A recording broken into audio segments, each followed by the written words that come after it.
इतिहास के शानदार प्रश्नों की श्रृंखला में आप सभी का स्वागत है।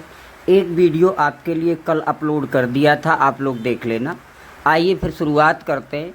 प्रश्न दिया है, भारत में किस लोकसभा अध्यक्ष पर महाभियोग लाया गया था? जीवी मावलंकर, श्रीनिवास शास्त्री, दोनों पर या इनमें से किसी पर नहीं? तो इसका सही जवाब होगा जीवी मावलंकर। जीवी मावलंकर लोकसभा के पहले अध्यक्ष थे। आप लोगों को कमेंट में बताना है लोकसभा का पहला एसटी अध्यक्ष कौन था। एक और प्रश्न है, भाषाई आधार पर भारत में सबसे पहला कौन सा राज्य बना था? इस प्रश्न का सही जवाब होगा आंध्र प्रदेश।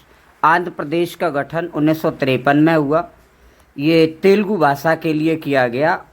आप लोगों को कमेंट में बताना है आंध्र प्रदेश से तेलंगाना जब अलग हुआ तो उसके लिए कौन सी समिति बनाई गई थी। साथ ही साथ भाषा के आधार पर आपका पहला आयोग कौन सा बना था, आप लोगों को कमेंट में बताना है। एक और प्रश्न है, विश्व में सर्वप्रथम गुट निरपेक्षता शब्द का प्रयोग किसने किया था? जवाहरलाल नेहरू ने, टीटो ने, नासिर ने या बीपी मेनन ने? इस प्रश्न का सही जवाब होगा बीपी मेनन। बीपी मेनन सरदार वल्लभ भाई पटेल के पर्सनल सेक्रेटरी थे। आप लोगों को कमेंट में बताना, पंडित जवाहरलाल नेहरू संविधान सभा में किस किस समिति के अध्यक्ष थे? साथ ही साथ पंडित जवाहरलाल नेहरू पहली बार अध्यक्ष कब बने थे? तो 1929 के लाहौर अधिवेशन में बने थे। एक और प्रश्न है, भारतीय संविधान का प्रथम मसौदा किसने तैयार किया था? बी.एन. राव ने, डॉक्टर भीमराव अम्बेडकर ने, राजेंद्र प्रसाद ने या डी.पी. खेतान ने? इस प्रश्न का सही जवाब होगा ऑप्शन ए, बी.एन. राव ने। बी.एन. राव द्वारा मसौदा तैयार किया गया, जिस मसौदे की जांच बाद में प्रारूप समिति के सदस्यों ने की, जिसके प्रमुख थे डॉक्टर भीमराव अम्बेडकर। गांधी जी की हत्या किस तिथि को की गई थी? 30 मई 1947 को या 30 जनवरी 1948 को? इस प्रश्न से लगभग सब लोग परिचित हैं। इसका सही जवाब होगा 30 जनवरी 1948 को। आप लोगों को कमेंट में बताना है कि 30 जनवरी को हर वर्ष कौन सा दिवस मनाया जाता है। बाद बाकी गांधी से और प्रश्न आपके पूछे जाते हैं। गांधी को वन मैन बाउंड्री फोर्स किसने कहा? तो लॉर्ड माउंटबेटन ने कहा। गांधी जी को राष्ट्रपिता सुभाष चंद्र बोस ने कहा। आप लोगों को कमेंट में बताना है कि गांधी जी को राजनीति का बच्चा किसने कहा था। एक और प्रश्न है, 1956 के हिंदू उत्तराधिकार अधिनियम के अनुसार सुनिश्चित किया गया था, पुत्र पूर्ण रूप से अधिकारी होगा, पुत्री पुत्र के समान बराबर की उत्तराधिकारी होगी, तो उसका ऑप्शन बी सही था। भारत में सहकारी खेती को कांग्रेस के किस अधिवेशन में प्रमुखता मिली? इस प्रश्न का सही जवाब होगा 1959 के नागपुर अधिवेशन में। नागपुर महाराष्ट्र में। महाराष्ट्र से और भी प्रश्न आपके पूछे जाते हैं, जैसे पवनार आश्रम कहाँ पर था? महाराष्ट्र में था। इसके अलावा पूछ लेता अजंता की गुफाएं कहाँ हैं, एलोरा की गुफाएं कहाँ पर हैं, महाराष्ट्र में किस जगह पर कुंभ मेले का आयोजन होता है? ये सभी प्रश्न आपसे पूछे जाते हैं। एक और प्रश्न है, जवाहरलाल नेहरू ने आधुनिक भारत का मंदिर किसको कहा था? तो इस प्रश्न का सही जवाब होगा नदी घाटियों को। जो बांध होते हैं, नदी घाटियाँ होती हैं, परियोजनाएं होती हैं, इनको पंडित जवाहरलाल नेहरू ने आधुनिक भारत का मंदिर कहा था। आप लोगों को कमेंट में बताना, पहली बार पंडित जवाहरलाल नेहरू कांग्रेस के किस अधिवेशन में शामिल हुए थे? एक और प्रश्न है, भारत में हिंदू कोड बिल का विरोध किसने किया था? नेहरू ने, सर्वपल्ली राधाकृष्ण ने, वल्लभ भाई पटेल ने या डॉक्टर राजेंद्र प्रसाद ने? इस प्रश्न का सही जवाब होगा डॉक्टर राजेंद्र प्रसाद। डॉक्टर राजेंद्र प्रसाद बिहार से थे, पहले भारत के कृषि मंत्री रहे, भारत के पहले राष्ट्रपति रहे, सबसे लंबे समय तक पद पर राष्ट्रपति रहे। इन्हें बिहार का गांधी भी कहते हैं। यदि आपसे पूछा जाए बिहार का गांधी किसे कहते हैं, तो डॉक्टर राजेंद्र प्रसाद को कहा जाता है। एक और प्रश्न है, भारत में नारी वाहिनी संगठन किस आंदोलन के समय गठित किया था?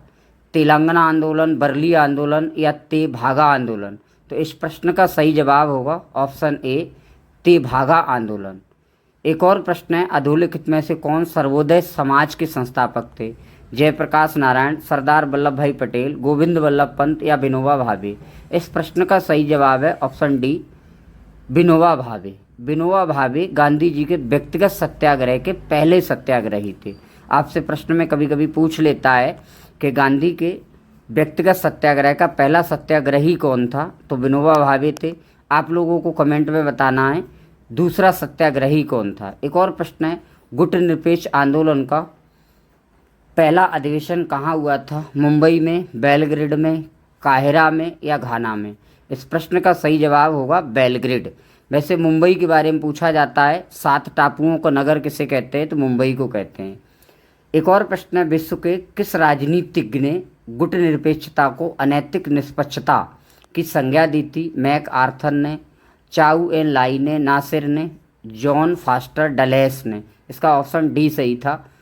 प्रथम पंचवर्षीय योजना का मूल उद्देश्य क्या था। कृषि का विकास, सामाजिक विकास, उद्योग विकास, शिक्षा का विकास। तो इस प्रश्न का सही जवाब होगा कृषि का विकास। पहली पंचवर्षीय योजना 1951 से 1956 तक चली। योजना आयोग द्वारा पंचवर्षीय योजनाओं को मूलभूत से लागू किया जाता है। एक और प्रश्न है, नेहरू लियाकत समझौते के विरोध में भारत सरकार के निम्न में से किन केंद्रीय मंत्रियों ने इस्तीफा दिया था या त्यागपत्र दिया था। केसी नियोगी ने, जगजीवन राव ने, लियाकत अली ने या श्यामा प्रसाद मुखर्जी ने। तो इसका जवाब होगा ऑप्शन ए, यानी कि श्यामा प्रसाद मुखर्जी और केसी नियोगी। केसी नियोगी के बारे में आप सभी को पता है, ये भारत के पहले वित्त आयोग के अध्यक्ष थे। साथ ही साथ हम लोग श्यामा प्रसाद मुखर्जी के बारे में जानते हैं। श्यामा प्रसाद मुखर्जी जो थे भारत के पहले उद्योग मंत्री थे। सर्वप्रथम चीन के किस प्रकाशन में भारत के कुछ राज्यों को चीन के भाग के रूप में दर्शित किया गया था। यानी यहाँ ये पूछने का प्रयास कर रहा है, वो चाइना का ऐसा कौन सा समाचार पत्र था जिसमें पहली बार भारत के कुछ क्षेत्रों को दर्शाया था। तो उसका ऑप्शन बी सही रहेगा भैया। भारत की स्वतंत्रता के बाद भी फ्रांस के अधीन निम्न में से कौन से क्षेत्र आते थे। पांडिचेरी, चंद्रनगर, माहे या उपरोक्त में से सभी। तो इसका जवाब सही होगा ऑप्शन डी, पांडिचेरी, चंद्रनगर, माहे ये सभी क्षेत्र आज़ादी के बाद भी फ्रांस के अधीन रहे। बाद में उन्होंने 1956 में मुक्त करा लिया गया था और 61 के बाद ये पूरे तरीके से भारत के भाग माने गए। तो इन सबको मिलाकर पांडिचेरी नाम से केंद्र शासित प्रदेश आपका बना दिया गया था। आप लोगों को कमेंट में बताना है कि पुर्तगाली जो क्षेत्र थे वो कौन कौन से थे जो आज़ादी के बाद भी भारत में उन पर पुर्तगाली क्षेत्रों का कब्जा था। साथ ही साथ यदि साथियों आपको वीडियो पसंद आया हो तो लाइक करें, कमेंट करें, सब्सक्राइब करें। जय हिंद, जय भारत।